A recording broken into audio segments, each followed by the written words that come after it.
ಎಲ್ಲರಿಗೂ ನಮಸ್ಕಾರ. ನನ್ನ ಯೂಟ್ಯೂಬ್ ಚಾನಲ್ಗೆ ನಿಮ್ಮೆಲ್ಲರಿಗೂ ಸ್ವಾಗತ. ಪ್ರೀತಿಯೋ ದ್ವೇಷವೋ ನೀ ನನ್ನವಳು.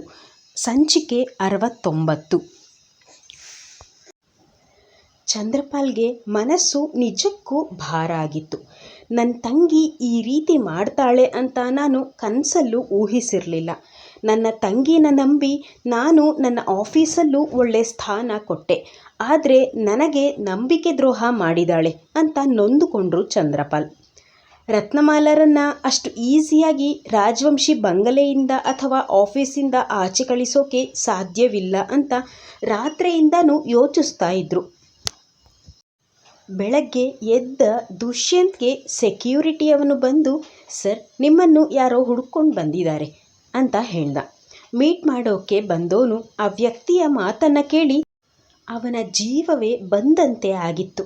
ಅದೇ ಕಾರಣವನ್ನು ಇಟ್ಕೊಂಡು ಇನ್ನು ನನ್ನಿಂದ ಏನೇನೆಲ್ಲ ಕಾರ್ಯವನ್ನು ಸಾಧಿಸ್ಕೊಳ್ತಾ ಇದ್ರೋ ಅಂತ ಯೋಚಿಸಿದವನಿಗೆ ಎದೆ ಧಸಕ್ ಅಂತ ಅಂತು. ಈ ವಿಷಯವನ್ನು ನಾನು ಡ್ಯಾಡ್ ಹತ್ರ ಹೇಳಬೇಕು. ಇನ್ನೂ ಮುಚ್ಚಿಟ್ರೆ ಯಾವ ಪ್ರಯೋಜನವೂ ಇಲ್ಲ. ನಾನು ತಪ್ಪು ಮಾಡಿಲ್ಲ ಅಂತ ಅಂದಮೇಲೆ ನಾನು ಯಾಕೆ ಹೆದರಬೇಕು ಅಂದ್ಕೊಂಡು ದುಷ್ಯಂತ್ ಬಂದ ವ್ಯಕ್ತಿಯ ಹತ್ರ ಮಾತಾಡಿ ತುಂಬ ಥ್ಯಾಂಕ್ಸ್ ಅಂತ ಹೇಳಿ ಅವರ ನಂಬರನ್ನು ಪಡೆದು ಅವರನ್ನು ಕಳಿಸ್ಕೊಟ್ಟ. ಧೃತಿ ಮದುವೆಗೆ ಮುಂಚಿನ ಹಾಗೆ ತುಂಗಾ ನದಿಯಲ್ಲಿ ಮಿಂದೆದ್ದು ದೇವಸ್ಥಾನದ ಅಂಗಳವನ್ನು ಗುಡಿಸಿ ನೀರು ಹಾಕಿ ರಂಗೋಲಿ ಬಿಡಿಸಿ ದೇವರ ದರ್ಶನ ಮಾಡಿ ಪ್ರಸಾದವನ್ನು ಸ್ವೀಕರಿಸಿದೋಳು ದೇವಸ್ಥಾನದಲ್ಲಿ ನಡೆಯೋ ಕಾರ್ಯಗಳಿಗೆ ಸಹಾಯ ಮಾಡ್ತಾ ಇದ್ಲು. ಜೊತೆಗೆ ಕಾವ್ಯ, ನವ್ಯ ಇಬ್ಬರು ಕೂಡ ದೇವಸ್ಥಾನಕ್ಕೆ ಬಂದು ಧೃತಿಗೆ ಸಾಕಷ್ಟು ಧೈರ್ಯ ಹೇಳಿ ಅವಳ ಜೊತೆ ಸ್ವಲ್ಪ ಹೊತ್ತು ಹರಟೆ ಹೊಡೆದು ಅವಳ ಮನಸ್ಸನ್ನು ತಕ್ಕಮಟ್ಟಿಗೆ ಹಗುರ ಮಾಡಿ ಹೋಗುತ್ತಿದ್ರು. ಧೃತಿ ಮೊದಲಿಗಿಂತನೂ ಮನಸ್ಸಿಂದ ಗಟ್ಟಿಯಾಗೋ ನಿರ್ಧಾರ ಮಾಡಿದ್ಲು. ನನ್ನ ಜೀವನ ಹೀಗೆಲ್ಲ ಆಗೋದಕ್ಕೆ ಒಂದು ರೀತಿಯಲ್ಲಿ ನಾನೇ ಕಾರಣ. ಇನ್ನು ಮುಂದೆ ನಾನು ಹೀಗೆ ಇದ್ದರೆ ನನ್ನ ಜೀವನ ಇವಾಗಿಗಿಂತಲೂ ಹಾಳಾಗುತ್ತೆ. ನಾನು ಬದಲಾಗಬೇಕು ಅಂತ ಅಂದ್ಕೊಂಡ್ಳು. ಹಂಪಿ ಮೊದಲೇ ಟೂರಿಸ್ಟ್ ಜಾಗ ಆಗಿದ್ದರಿಂದ ಫಾರಿನರ್ಸ್ಗಳು ಹೆಚ್ಚು. ಅವರಿಗೆ ಹಂಪಿಯ ಬಗ್ಗೆ ಸಿಗೋ ಮಾಹಿತಿಗಳನ್ನು ಮತ್ತು ಫೋಟೋಗಳನ್ನು ಕಲೆ ಹಾಕಿ ಡಾಕ್ಯುಮೆಂಟ್ರಿ ಅಥವಾ ಜಾಗಗಳ ಬಗ್ಗೆ ಮಾಹಿತಿಯನ್ನು ಕೊಡ್ತಾಯಿದ್ರು. ಆಗ ಧೃತಿ ಅವರ ಕಣ್ಣಿಗೆ ಬಿದ್ಲು. ಅವರು ಧೃತಿ ಹತ್ರ ಬಂದು, ನಮಗೆ ಹಂಪಿಯನ್ನು ತೋರಿಸೋಕೆ ಗೈಡ್ ಸಿಗಲಿಲ್ಲ, ಇಫ್ ಯು ಡೋಂಟ್ ಮೈಂಡ್ ನಮಗೆಲ್ಲ ಹಂಪಿಯ ಬಗ್ಗೆ ತಿಳಿಸ್ಕೊಡ್ತೀರಾ ಅಂತ ವಿನಮ್ರವಾಗಿ ಕೇಳಿದ್ರು. ಧೃತಿಗೆ ಅವರನ್ನು ನೋಡಿ ಇಲ್ಲ ಅನ್ನೋಕೆ ಮನಸ್ಸಾಗಲಿಲ್ಲ. 5 ಜನ ಹುಡುಗಿಯರು ಮತ್ತು 2 ಹುಡುಗರು, ಒಟ್ಟು 7 ಜನ ಇರೋ ಟೂರಿಸ್ಟ್ ಗುಂಪು ಅವರದು. ಸರಿ ಬನ್ನಿ ಅಂತ ಅವರನ್ನು ಕರ್ಕೊಂಡು ಹಂಪಿಯನ್ನು ಸುತ್ತಿಸಿ ಅದರ ಬಗ್ಗೆ ತಿಳಿಸಿಕೊಡೋಕೆ ಮುಂದಾದ್ಲು ಧೃತಿ. ಅವಳು ಕೊಡ್ತಾ ಇದ್ದ ಮಾಹಿತಿಯನ್ನು ಕೇಳಿಸ್ಕೊಳ್ತಾ ಇದ್ದ ಆ ಗುಂಪು ಅವಳಿಗೆ ನೀವೇನು ಓದಿದ್ದೀರಾ ಅಂತ ಕೇಳಿದ್ರು. ಯಾಕಂದರೆ ಅವಳ ಇಂಗ್ಲಿಷ್ ಅಷ್ಟು ಚೆನ್ನಾಗಿತ್ತು. ಅವರ ಮಾತನ್ನು ಕೇಳಿಸ್ಕೊಂಡ ಧೃತಿ, ನಾನು ಬೆಂಗಳೂರಿನಲ್ಲಿ ಇಂಜಿನಿಯರಿಂಗ್ ಮಾಡ್ತಾ ಇದ್ದೀನಿ ಅಂತ ಹೇಳಿದ್ಲು. ಇವರಿಬ್ಬರ ಸಂಭಾಷಣೆ ಇಂಗ್ಲಿಷಿನಲ್ಲೇ ನಡೆಯುತ್ತಿತ್ತು. ರೀ ಏನಾಯಿತು, ದುಷ್ಯಂತ್ ಬಾರೋ ಇಲ್ಲಿ ಅಂತ ಜೋರಾಗಿ ಕೂಗಾಡ್ತಾ ಇದ್ರು ಗುಣಶೀಲ. ದುಷ್ಯಂತ್ ಕೂಡ ತನ್ನ ತಂದೆ ಹತ್ರ ಮಾತಾಡಬೇಕು ಅಂತ ಅಂದ್ಕೊಂಡು ಬರ್ತಿದ್ದೋನಿಗೂ ಅವನ ತಾಯಿ ಕೂಗಾಡ್ತಾ ಇರೋದು ಕೇಳಿಸಿ ದೊಡ್ಡ ಹೆಜ್ಜೆ ಹಾಕಿ ರೂಮಿನ ಹತ್ರ ಬಂದೋನಿಗೆ ದೊಡ್ಡ ಆಘಾತ ಕಾದಿತ್ತು. ಚಂದ್ರಪಾಲ್ ನೆಲದ ಮೇಲೆ ಬಿದ್ದಿದ್ರು. ಗುಣಶೀಲ ಅವರನ್ನು ಎಬ್ಸೋಕೆ ಕಷ್ಟಪಡ್ತಿದ್ರು. ಚಂದ್ರಪಾಲ್ನನ್ನು ನೋಡಿದ ದುಷ್ಯಂತ್ ಅವರ ಹತ್ರ ಹೋಗಿ ನೋಡ್ದ. ಹಾರ್ಟ್ ಅಟ್ಯಾಕ್ ಆಗಿರಬಹುದು ಅಂತ ಅಂದ್ಕೊಂಡೋನು ತಡ ಮಾಡದೆ ತನ್ನ ತಂದೆಯನ್ನು ಆಸ್ಪತ್ರೆಗೆ ಸೇರಿಸ್ದ. ರತ್ನಮಾಲಾ ಮತ್ತು ಚಾರ್ವಿಗೆ ರಾಜವಂಶಿ ಬಂಗ್ಲೆಯಲ್ಲಿ ಏನು ನಡೀತಾ ಇದೆ ಅಂತ ತಿಳಿತಾ ಇಲ್ಲ. ತುಂಬ ಖುಷಿಯಾಗಿ ಅರಿಶಿಣ ಶಾಸ್ತ್ರ ಮಾಡೋಕೆ ತಯಾರಿ ಮಾಡ್ತಾಯಿದ್ರು. ಆದರೆ ಚಂದ್ರಪಾಲ್ ಅವರಿಗೆ ಹಾರ್ಟ್ ಅಟ್ಯಾಕ್ ಆಗಿರೋ ವಿಷಯವನ್ನು ಕೇಳಿ, ಈ ಅಣ್ಣನಿಗೆ ಇವಾಗಲೇ ಇದೆಲ್ಲ ಆಗಬೇಕಿತ್ತಾ, ಮದುವೆ ಆದಮೇಲೆ ನೆಗೆದು ಬಿದ್ದು ಹೋಗಿದ್ರೂ ಚೆನ್ನಾಗಿರ್ತಾ ಇತ್ತು ಅಂತ ಮನಸ್ಸಲ್ಲೇ ಅಂದ್ಕೊಂಡ್ಳು ರತ್ನಮಾಲಾ. ಆದರೆ ಈಗ ದುಷ್ಯಂತ್ ಹಿಂದೆ ಹಾಸ್ಪಿಟಲ್ಗೆ ಹೋಗದೆ ಬೇರೆ ದಾರಿ ಇರಲಿಲ್ಲ. ಹಾಸ್ಪಿಟಲ್ನಲ್ಲಿ ಚಂದ್ರಪಾಲ್ರನ್ನ ಟ್ರೀಟ್ ಮಾಡಿದ ಡಾಕ್ಟರ್ ದುಷ್ಯಂತ್ ಹತ್ರ ಬಂದು, ನಿಮ್ಮ ಡ್ಯಾಡ್ ಯಾವುದೋ ವಿಷಯವನ್ನು ಮನಸ್ಸಿಗೆ ತಗೊಂಡಿದ್ದಾರೆ, ಅದಕ್ಕೆ ಅವರಿಗೆ ಹೀಗಾಗಿದೆ. ಅವರ ಮನಸ್ಸಿಗೆ ನೋವಾಗದೇ ಇರೋ ಹಾಗೆ ನೋಡ್ಕೊಳ್ಳಿ, ಅವರ ಹಾರ್ಟ್ ತುಂಬ ವೀಕ್ ಅಂತ ಹೇಳಿದ್ರು. ಇನ್ನು 24 ಗಂಟೆ ICUನಲ್ಲೇ ಇರಲಿ, ನಂತರ ಅವರ ಕಂಡೀಷನ್ ನೋಡಿಕೊಂಡು ವಾರ್ಡ್ಗೆ ಶಿಫ್ಟ್ ಮಾಡ್ತೀವಿ ಅಂತ ಹೇಳಿದ್ರು. ದುಷ್ಯಂತ್ಗೆ ಸ್ವಲ್ಪ ಸಮಾಧಾನ ಆಗಿತ್ತು. ಚಂದ್ರಪಾಲ್ ಅವರ ಜೀವಕ್ಕೇನು ಅಪಾಯ ಇಲ್ಲ ಅಂತ ಹೇಳಿದ್ರಿಂದ. ತನ್ನ ತಾಯಿ ಹತ್ರ ಬಂದ ದುಷ್ಯಂತ್ಗೆ ಗುಣಶೀಲ ಅವರನ್ನು ಹೇಗೆ ಸಮಾಧಾನ ಮಾಡಬೇಕು ಅಂತಾನೇ ತಿಳಿಲಿಲ್ಲ. ಆದರೂ ಮಾ ಅಂತ ಅಂದ. ಗುಣಶೀಲ ಅವರಿಗೆ ದುಷ್ಯಂತ್ನನ್ನು ನೋಡಿ ಕೋಪ ತಡ್ಕೊಳ್ಳೋಕ್ಕಾಗಲಿಲ್ಲ. ಅವನ ಹತ್ರ ಬಂದವರು ಕಾಲರ್ ಪಟ್ಟಿ ಹಿಡ್ಕೊಂಡು, ಇನ್ನೂ ಏನಾಗಬೇಕು, ನಿಮ್ಮಪ್ಪ ಈ ರೀತಿ ಆಗೋಕೆ ನೀನೇ ಕಾರಣ. ನಿನ್ನ ಮದುವೆ ವಿಚಾರದಲ್ಲಿ ಅವರು ಎಷ್ಟು ತಲೆ ಕೆಡಿಸ್ಕೊಂಡಿದ್ರು ಅಂತ ನಂಗೆ ಮಾತ್ರ ಗೊತ್ತು ಕಣೋ.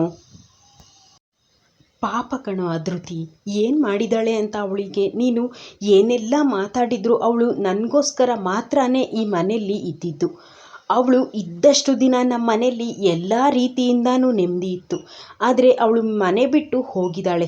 ಅದರ ಪರಿಣಾಮವೇ ನೀನು ಕಷ್ಟಪಟ್ಟು ಮಾಡಿದ ಪ್ರಾಜೆಕ್ಟ್ ಫೇಲ್ಯೂರ್, ಅದರ ಜೊತೆ ನಿನ್ನ ತಂದೆ ಆರೋಗ್ಯದಲ್ಲಿ ಏರ್ಪೇರು. ಈಗ ಹೇಳ್ತೀನಿ ಕೇಳಿಸ್ಕೋ ದುಷ್ಯಂತ್, ಅವಳು ಇದ್ದರೆ ಮಾತ್ರ ನಿನಗೂ ಶ್ರೇಯಸ್ಸು. ಆ ದಿನ ನೀನು ಕಟ್ಟಿದ ತಾಳಿಗೆ ಅವಳು ಕೊರಳೊಡ್ಡಿರಲಿಲ್ಲ ಅಂದಿದ್ರೆ ಇವತ್ತು ನೀನು ಮಣ್ಣಲ್ಲಿ ಮಣ್ಣಾಗಿ ಹೋಗ್ತಾ ಇದ್ದೆ ಅಂತ ಅಂದರು.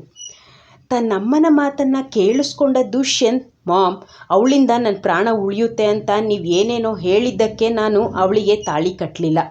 ನೀವು ಮತ್ತು ಡ್ಯಾಡ್ ಹೇಳಿದ ಒಂದೇ ಕಾರಣಕ್ಕೆ ನಾನು ನಿಮ್ಮ ಸಂತೋಷಕ್ಕೋಸ್ಕರ ಅವಳಿಗೆ ತಾಳಿ ಕಟ್ಟಿದ್ದು. ಅದು ಅಲ್ಲದೆ ಈ ಜಾತಕ ಅದು ಇದು ಎಲ್ಲ ಬುಲ್ಶಿಟ್, ನಾನು ಅದನ್ನೆಲ್ಲ ನಂಬೋದಿಲ್ಲ ಅಂತ ನಿಮ್ಗೆ ಗೊತ್ತು ತಾನೆ. ಅವಳಿದ್ರೇನು ಇಲ್ದಿದ್ರೇನು ಅದರಿಂದ ನನಗಾದ ಯಾವ ಲಾಭವೂ ಇಲ್ಲ, ನಷ್ಟವೂ ಇಲ್ಲ. ಆ ದರಿದ್ರ ಮನೆ ಬಿಟ್ಟು ಹೋಗಿದ್ರಿಂದ ನನಗೆ ನೆಮ್ಮದಿ ಸಿಕ್ಕಿದೆ ಅಷ್ಟೇ ಅಂತ ಅಂದ. ಛಟೀರ್ ಎಂಬ ಶಬ್ದಕ್ಕೆ ಕೆನ್ನೆ ಮೇಲೆ ಕೈ ಇಟ್ಕೊಂಡ ದುಷ್ಯಂತ್. ಮಾಮ್, ಅವಳಿಗೋಸ್ಕರ ನನ್ನ ಕೆನ್ನೆಗೆ ಹೊಡೆದ್ರಾ ಅಂತ ಕೇಳ್ದ. ಬಾಯಿ ಮುಚ್ಚು, ಯಾರೋ ದರಿದ್ರ, ಅವಳು ನಮ್ಮ ಮನೆಗೆ ಅದೃಷ್ಟ ಲಕ್ಷ್ಮಿ ಕಣೋ. ಅವಳು ಬಂದಾಗಿಂದ ನಮ್ಮ ಆಫೀಸಲ್ಲಿ ಎಷ್ಟು ಲಾಭ ಬಂದಿದೆ, ಎಷ್ಟು ದೊಡ್ಡ ದೊಡ್ಡ ಪ್ರಾಜೆಕ್ಟ್ಗಳಿಗೆ ಸಿಕ್ಕಿದೆ. ಅದೆಲ್ಲ ಹೋಗಲಿ ಬಿಡು, ನಿನಗೆ ಆಕ್ಸಿಡೆಂಟ್ ಆದಾಗಿಂದನೂ ಬೆಡ್ ಮೇಲೆ ಒಳ್ಳೆ ಸತ್ತ ಹೆಣದ ಥರ ಬಿದ್ದಿದ್ದಲ್ಲ, ಆಗ ಅವಳು ಕೂಡ ನಿನ್ನ ಹಾಗೆ ಯೋಚನೆ ಮಾಡಿ ಅವರು ನನ್ನನ್ನು ಗಂಡ ಅಂತ ಒಪ್ಪಿಲ್ಲ, ನಾನು ಅವ್ರ ಸೇವೆ ಮಾಡಲ್ಲ ಅಂತ ಹೇಳಿದಿದ್ರೆ ನೀನು 4 ತಿಂಗಳಲ್ಲ 1 ವರ್ಷ ಆದರೂ ಬೆಡ್ ಮೇಲಿಂದ ಹೇಳ್ತಿರ್ಲಿಲ್ಲ. ನಿನ್ನನ್ನು ಆರೈಕೆ ಮಾಡಿದ್ದು ಅಲ್ಲದೆ ನೀನು ಬೇಗ ಹುಷಾರಾಗಬೇಕು ಅಂತ ಆ ಹುಡುಗಿ ಮಾಡದೇ ಇರೋ ಪೂಜೆಗಳೇ ಇಲ್ಲ, ಆಚರಣೆ ಮಾಡದೇ ಇರೋ ವ್ರತಗಳೇ ಇಲ್ಲ. ಅದೆಲ್ಲ ಪಕ್ಕಕ್ಕಿಡೋಣ.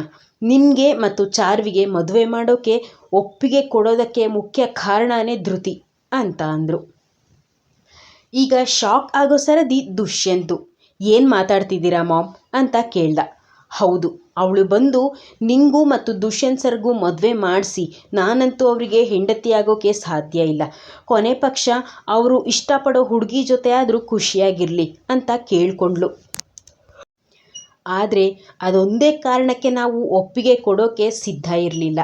ನಾನು ಯಾವಾಗಲೂ ಇದೇ ಮನೆಯಲ್ಲಿ ಇರ್ತೀನಿ ಅಂತ ಅವಳು ನಮಗೆ ಮಾತು ಕೊಟ್ಟಿದ್ದರಿಂದ ನಾವು ಕೂಡ ಅವಳ ಮಾತಿಗೆ ಎದುರಾಡದೆ ಈ ಮದುವೆಗೆ ಒಪ್ಪಿಗೆ ಕೊಟ್ಟಿದ್ದು ಅಂತ ಅಂದರು.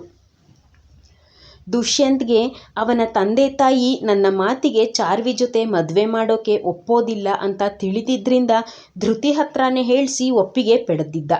ಆದರೆ ಅವಳು ಹೇಗೆ ಈ ಮದುವೆಗೆ ಒಪ್ಪಿಸಿದ್ಲು ಅಂತ ಕಾರಣ ಕೇಳಬೇಕು ಅಂತ ಅವನು ಒಂದಿನಕ್ಕಾದರೂ ಯೋಚಿಸಲಿಲ್ಲ. ನನ್ನ ಖುಷಿಗೋಸ್ಕರ ಈ ಮದುವೆಗೆ ಒಪ್ಪಿಗೆ ಕೊಟ್ಟಿದ್ದಾರೆ ಅಂತ ಮೂಢನಂಬಿಕೆಯಲ್ಲೇ ಇದ್ದ ದುಷ್ಯಂತ್. ಧೃತಿ ಮಾತನ್ನು ಕೇಳಿಸ್ಕೊಂಡ ಆ ಫಾರಿನರ್ ಗುಂಪಿನ ಒಬ್ಬ, ಹಾಗಾದರೆ ನೀವು ಇಲ್ಲಿಗೆ ಯಾಕೆ ಬಂದಿದ್ದೀರಾ ಅಂತ ಕೇಳ್ದ. ಅದು ನನಗೆ ಸ್ಟಡಿ ಹಾಲಿಡೇಸ್ ಇದೆ, ಅದಕ್ಕೆ ಇಲ್ಲಿಗೆ ಬಂದಿದ್ದೀನಿ, ಇದು ನನ್ನ ಹುಟ್ಟೂರು ಅಂತ ಹೇಳಿದ್ಲು ಧೃತಿ. ತುಂಬ ಒಳ್ಳೆಯದಾಯಿತು ನಿಮ್ಮ ಪರಿಚಯ ನಮಗಾಗಿದ್ದು ಅಂತ 7 ಜನರು ಅವಳಿಗೆ ಧನ್ಯವಾದ ತಿಳಿಸಿ ಅಂದಿನ ಪಿಕ್ನಿಕ್ಗೆ ವಿದಾಯ ಹೇಳಿ, ನಾಳೆ ಬೆಳಗ್ಗೆ ಕೂಡ ನೀವೇ ನಮಗೆ ಗೈಡ್ ಆಗಬೇಕು ಅಂತ ಮನವಿ ಮಾಡಿಕೊಂಡು ಅವರವರ ರೂಮ್ ಸೇರಿಕೊಂಡ್ರು. ಧೃತಿಗೆ ಇವತ್ತಿನ ಆ ಫಾರಿನರ್ ಜೊತೆಗಿನ ಒಡನಾಟ ಒಂದು ರೀತಿ ಹಿತ ಅನಿಸಿತ್ತು. ಮನಸ್ಸಲ್ಲಿದ್ದ ಕಹಿ ಘಟನೆಗಳನ್ನು ಮರೆಯೋಕೆ ತನ್ನನ್ನು ತಾನು ಬ್ಯುಸಿಯಾಗಿಟ್ಕೋಬೇಕು ಅಂತ ತೀರ್ಮಾನಿಸಿದವಳು ಪೂಜಾರಿ ತಾತಯ್ಯನ ಮನೆ ಕಡೆ ಹೆಜ್ಜೆ ಹಾಕಿದ್ಲು. ಹಾಗಾದರೆ ದುಷ್ಯಂತನ ಮುಂದಿನ ನಡೆ ಏನು? ನಿರೀಕ್ಷಿಸಿ. ಪ್ರೀತಿಯೋ ದ್ವೇಷವೋ, ನೀ ನನ್ನವಳು.